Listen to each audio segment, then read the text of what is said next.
Hello dear student, अगर आप class 12 का यूपी बोर्ड एग्जाम पेपर देने जा रहे हैं तो यह क्वेश्चन आपके लिए इम्पॉर्टेंट हो सकता है। जैसा कि आपको हमने पहले बता रखा है कि समाकलन बहुत बड़ा टॉपिक है, तो इसके भी क्वेश्चन ज़्यादा हम लेके चलेंगे। आज हम जो टॉपिक डिस्कशन करेंगे वो आपका समाकलन ही रहेगा, क्योंकि समाकलन से अभी बहुत सारे क्वेश्चन हैं जिस पे मुझे डिस्कशन अभी करना है। तो यह एक अच्छा क्वेश्चन है जो समाकलन से पूछा जा सकता है। और जब भी इस प्रकार से क्वेश्चन मिलेगा, जो फॉर्मूले आपको देखने को मिलते हैं, जैसे यहाँ पे cos स्क्वायर x को अगर ध्यान से देखिए तो एक फार्मूला बनता है। वो फार्मूला क्या है, ध्यान से मैं उस चीज़ को बता रहा हूँ, देखिएगा।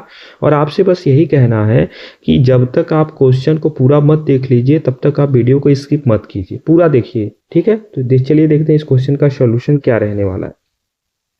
यहाँ पर cos स्क्वायर x है, जो कि जैसे ही cos स्क्वायर x आपने देखा तो आपको पता होना चाहिए कि cos 2x is equal to होता है, ठीक है। cos 2x is equal to एक फॉर्मूला बनता है, उस फॉर्मूले के अकॉर्डिंग आपको वर्क करना होता है। तो cos 2a का 3 फॉर्मूला होता है। पहला होता है 2 cos स्क्वायर x माइनस 1।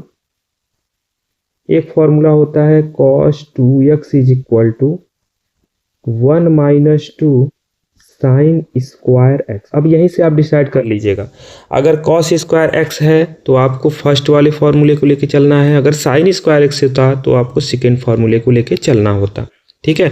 यहाँ पर आपके सामने दो फॉर्मूले हैं, इन दोनों फॉर्मूले में से आप किसी भी फॉर्मूले को लेके चल सकते थे, वर्क कर सकते थे। बट हमको जो चाहिए फर्स्ट वाले फॉर्मूले को यूज करना है। तो अगर cos का 2x is equal to 2 cos square x minus 1 होता है, तो आप लोग 2 cos square x is equal to -1 को उधर भेजेंगे +1, यानी 1 प्लस cos का 2x भी लिख सकते हैं।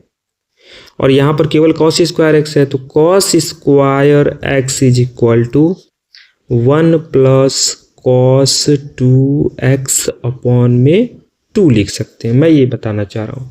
और फिर इसके बाद क्या करना है, क्वेश्चन को पुट कर देना है। आपको समाकलन करना था cos स्क्वायर x का, बट इसके प्लेस पे हम लिख सकते हैं 1 प्लस cos 2x अपॉन में 2 और इंटू का हो जाएगा dx। बस यही करना है। आप आगे ध्यान दीजिएगा, यहाँ पर 1/2 इंटू dx अलग हो जाएगा और प्लस 1/2 को जैसे ही आप बाहर करोगे तो यहाँ पर cos 2x इंटू का dx हो जाएगा।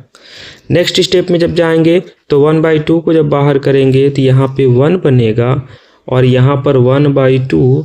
और यहाँ ध्यान दीजिएगा, cos x का जो समाकलन होता है वो साइन का x होता है, बट x के साथ जो भी मल्टीपल यहाँ पे है, जैसे 2 है तो यहाँ तो 2x होगा ही, बट x का जो भी मल्टीपल है उसको बटे में लिख लीजिएगा। अगर 3x होता तो बटे में 3, 4x होता तो बटे में 4। हमारी बात समझ रहे हैं ना। cos 2x है तो cos 2x का समाकलन sin 2x होगा, लेकिन यहाँ पर cos x नहीं 2x है, तो x के प्लेस पे 2x है, तो जो उसका x का मल्टीपल होगा वो अपॉन में उसको लिख दीजिएगा। जैसे x का मल्टीपल 2 था तो बटे में 2 आ जाएगा और प्लस का यहाँ पे हो जाएगा c1 और यहाँ पर 1 का हो जाएगा क्या, x। तो x/2 प्लस c2 प्लस 1/2 2 जा 4 साइन 2x प्लस c1। क्योंकि c1 यहाँ पे पहले हमने किया इसलिए ऐसे लिखा, बट आपको पता है कि x/2 प्लस इसको लिख सकते हैं साइन 2x अपॉन में 4 और plus c2 plus c1। 1 step और जाएंगे और यहाँ पर बन जाएगा x/2 प्लस साइन का 2x/4 और c2 और c1 को हम c लिख देंगे और यहाँ दिखा देंगे यहाँ क्या, c2 plus c1 is equal to c, क्योंकि ये कांस्टेंट वैल्यू है और यही आपका इस क्वेश्चन का क्या हो जाएगा, आंसर हो जाएगा। आई होप यह क्वेश्चन आपको अच्छे से समझ में आ गया होगा और इस क्वेश्चन का सॉल्यूशन आप बहुत बेहतर तरीके से कर भी लेंगे। तो आपसे बस एक छोटा सा काम, अगर आप मेरे यूट्यूब चैनल पर फर्स्टली यह वीडियो देख रहे हैं तो चैनल को सब्सक्राइब जरूर कीजिएगा और वीडियो को भी लाइक करना ना भूलिएगा। धन्यवाद।